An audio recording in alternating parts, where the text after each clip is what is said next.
Ito po ang ating napakagandang Jomuse LX stroller with car seat. Pero na po siya kasamang box. This already washed and ready to use. Wala po itong faded, wala siyang discoloration. Okay? So this is close to like new condition, yung kanyang stroller. At this one, yung kanyang car seat is almost brand new po siya. Kasi hindi po ito nagamit. Okay? So this is good for newborn, adjustable for fully reclined, approximately 4 to 5 years old. And around 20 to 25 kilogram. Okay? So pakita natin yung details niya one by one. Ito yung kanyang canopy. All black po lahat ito. Ito yung kanyang peekaboo. Okay? And then, ito yung kanyang sitting position. Ang kinagandahan sa kanya kapag nakaupo, flatten yung kanyang pagkakaupo. Okay? 5-point harness, wala po siyang putol.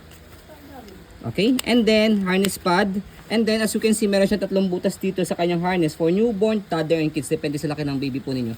And as you can see sa kanyang fabric, bagong-bago pa. Okay? And then, yung kanyang front handle, front tray na po siya. Lagayan po ng food ni baby and then water. So, press nyo lang po dito sa gilid kahit isa lang. Kapag lalagay, tatanggalin si baby. And then, leg rest niya, adjustable. Press nyo lang po dito sa both side niya.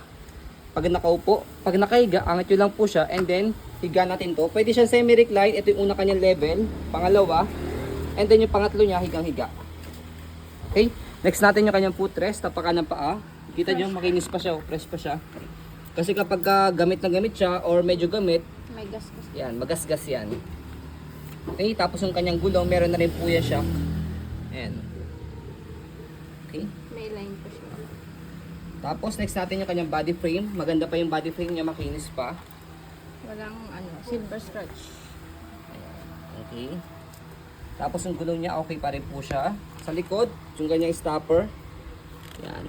So normal po ito, nadudumihan na kasi syempre tinatapakan po yung stopper na yan. Angat yun lang po siya. And then, dito sa likod, so press nyo lang po ito, tapos angat. Kapag gusto nyo po siya i-adjust. Pag gusto nyo po semi-recline or yung nakaupo-upo. Okay, basket, malaki. Marami kayong pwede mailagay. Kabilang side ng body frame, pati yung gulong po niya. Ayan. Ganda pa. Buong buo pa. Okay, jackpot ang makakuha po nito. Fresh na fresh.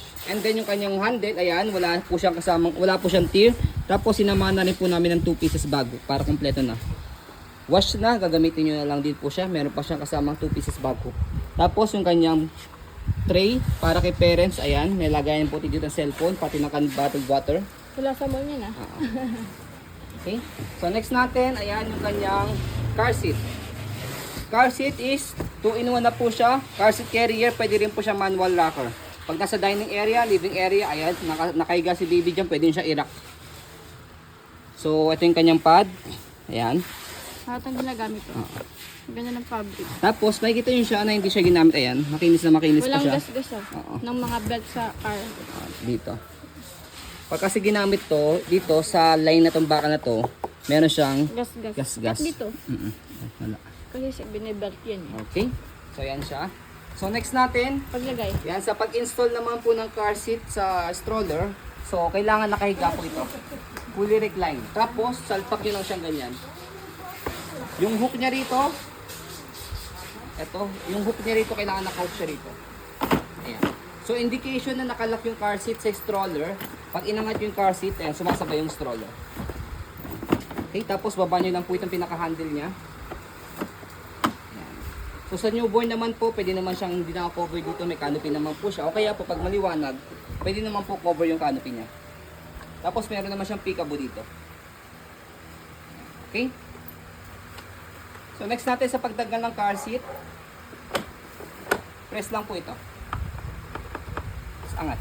Okay? Tapos installation naman ng car seat sa sasakyan, meron naman siya dito sa instruction na sticker.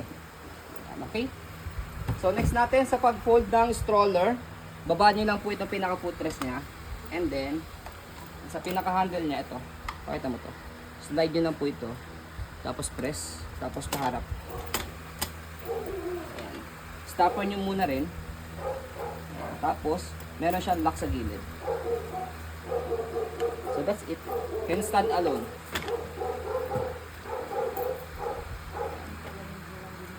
Nahihilayin ba? Pwede siyang hilahin dito. Pwede siyang bitbitin. Pwede nyo siyang hilahin. Okay? Sa pag-open, tatanggalin nyo lang sa lock dito sa gilid. Tapos, bubukan nyo lang siyang ganyan. that's it. Wala naman po siyang kakasilasin i-open saka i-fold. Okay? So ayan po, as you can see, very details po kami sa po pag-video kasi amin siya policy.